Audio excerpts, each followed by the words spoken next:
In my last video, I talked about career confusion, that feeling where you are a year or two into practice and have no idea where you are actually headed. You are taking whatever work comes. You are comparing yourself to other lawyers. You are wondering if you are falling behind. And you are stuck because you don't know what to do next. Well, if I say that confusion doesn't go away on its own, and it would rather get worse. But there is one tool that can eliminate a huge part of that confusion, and it's not what you think. Many people will tell you to make a 5-year plan, find a mentor, or pick a specialization. Well, those things help, but they are not the root. They're not the foundation. The foundation is this, that you don't actually know yourself, and until you do, every career decision you make is a guess. Career confusion is rarely caused by a lack of opportunities. It's usually caused by lack of self-awareness. So in this video, I'm going to show you the exact framework with which I train my lawyers for them to use to understand themselves strategically. So this is not boring SWOT analysis which you must have done before. The SWOT analysis over here will be something that actually works, because here's what happens when you are confused about your career. So you don't know your real strengths. So you try to become good at everything and end up average at most things.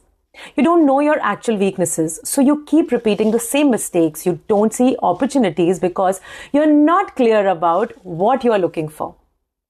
And you don't prepare for threats because you're not even thinking about where you're vulnerable. And that's the confusion. The way out is knowing yourself first. Now you have probably been told 1,000 times to do SWOT analysis. SWOT is strength, weaknesses, opportunities, threat. And you're sitting there thinking that this is the most boring thing I've ever done. Well, I'll tell you the crazy part. You're right.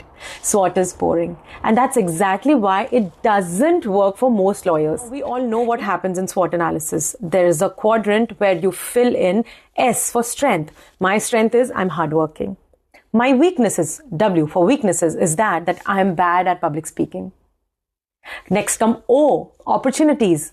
Legal tech is growing. That's the opportunity. Building up to the last one, which are threats, that competition is increasing. And then what? You sit back and you feel strategic, but you haven't actually done anything. You have just completed your homework. And the problem is that this kind of SWOT feels disconnected from your real life. You write it once, you file it away, and you never look at it again. What I have realized is that when I started my legal journey, SWOT wasn't the problem. I faced the problem, which is execution. That's the reason I'm here to help you, because law students can fill in 4 boxes easily. But the difficulty is looking at your actual strengths and building leverage with them. Being honest about your weaknesses instead of hiding from them, and spotting opportunities before everyone else notices them. Identifying your threats before they start damaging your legal career. So SWOT analysis isn't boring. The way people do is boring. So here I am to help you out. Do you want to start it? Let's get started now. I want you to now take a piece of paper and divide it into 4 sections. First, we are going to start with S, which is our strengths. Don't just write down your skills on a piece of paper, because I want you to ask is that, what is my actual strength? The real one. Maybe you are the person who remembers procedural details everyone else misses. Maybe clients trust you quickly. Maybe you are unusually good at explaining complicated legal concepts. Maybe people repeatedly come to you for the same kind of help. I want you to pay attention to the pattern and your experience over the past few years. Your strengths leave clues. Now pick one real strength, not 5, not the generic one which distinguishes you from the lot. Then ask yourself, how do I build leverage with this? Now, for example, if your strength is communication, write articles, create content, speak at events, build visibility. If your strength is networking, connect with people, become valuable, become memorable. If your strength is, let's say, consistency, show up every single day, every single week, and build trust over time. Your strength should compound. It should add, it should build up. Now understand one thing. If you are doing exactly the same thing in year 3 that you were doing in year 1, you are probably wasting your strength. Now let's hop on to the next section. That is about W, our weaknesses. I don't want you to write, just say, poor speaking skills on the worksheet what we are writing on. That's not a strategy, that's kind of an avoidance. So right now, just pause this video and talk to yourself. Ask yourself, what is actually slowing me down right now? Is it your communication skills, your procrastination, your fear of visibility, maybe your inability to network, your lack of specialization? It can be your inconsistency. It can also be that, if you are a first generation lawyer and networking might feel uncomfortable, maybe you are waiting to feel confident before putting yourself out there. Maybe you are collecting certificates because visibility feels scary. This will not be a knowledge problem. If you don't rectify it here, it will be your career growth problem. Once done, ask yourself, which weakness costs me the most? Do not be emotional over here. Financially, professionally, strategically, what do you think is the answer? Like if poor communication is costing you clients, that's expensive. If weak drafting is slowing your growth, that's expensive. You get the connection? If procedural mistakes are costing you opportunities in litigation, that's expensive. So prioritize your weaknesses over here, that what you need to fix. And I want you to fix is the high impact weaknesses first. Once this is done, I want you to come back to the video and see the next quadrant, which is O for opportunities. We are talking about opportunities which don't appear with a signboard. You have to learn how to spot them. So ask yourself, where is the legal market changing right now? What are clients struggling with? What industries are growing? What skills are becoming valuable? Right now, opportunities exist in AI-assisted legal research, legal content creation, startup advisory, data privacy, cross-border legal services, remote legal consulting, and plenty others which you have identified by now, I'm sure. But opportunities usually look small in the beginning. That's why most people miss them.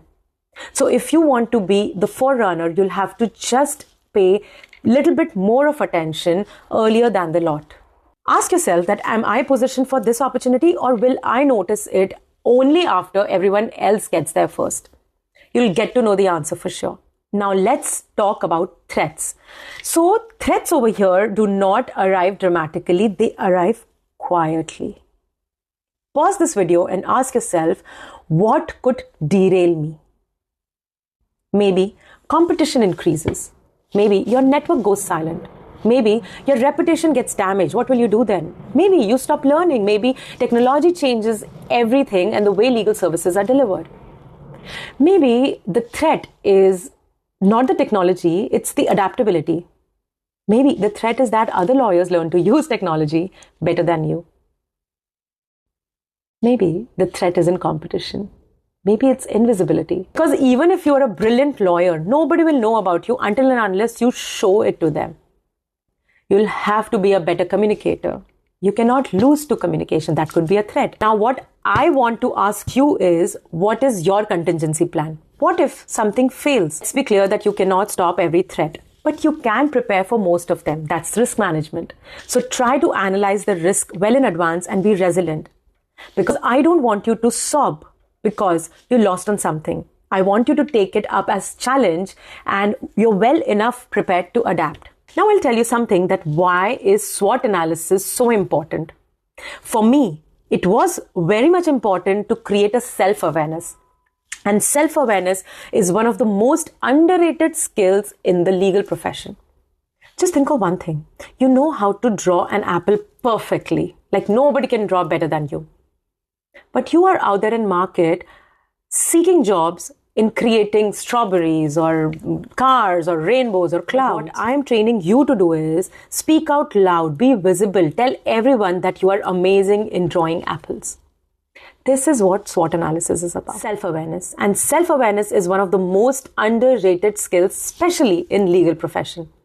Law school will teach you statute, law firms will teach you files, courtroom will teach you procedure, but very few people teach you how to understand yourself.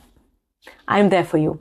So the strongest professionals think strategically about themselves. They're very self-centered, then they project themselves outside.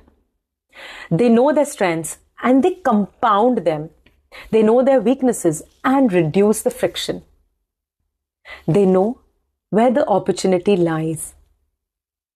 And they are well prepared for the threats way before they even come. That is the reason they look confident. That is the reason how you will look confident. Clear, decisive, and I will make you do it. So if you watched my last video on career confusion, this is the answer. This is how you move from I'm lost to I know exactly where I am going forward. Now you'll ask me, Charu, how often do I do this? I'll give you the answer pretty soon. Whenever you see any lawyer who's successful, who's senior, who's confident, who's clear, whose decision making is everything what people look up to for, that's not luck, they are strategic. They know what their strengths are and they project it in the best possible way. They have done their SWOT analysis. And strategy starts with self-awareness. The biggest career mistakes I have seen over last 15 years of my experience were not caused by lack of intelligence. They were simply caused by lack of direction. You are smart, you are someone who's working hard, then what's going wrong? Then why aren't you in the right direction with the right push? This is the push. So next time somebody asks you to do a SWOT analysis, don't just fill boxes. I want you to think, you ask question about yourself, because SWOT analysis should not be boring. It should be something you should look up to, that how you've compounded on each and everything. If you have watched the career confusion video, comment below and tell me that which part of SWOT analysis answers the question that has been keeping you stuck for long. And simply comment SWOT for me to see that you have started doing something for yourself. Hi. I'm Dr. Charu Zilawat. This is Learn Wise Law, and I'll see you in the next one.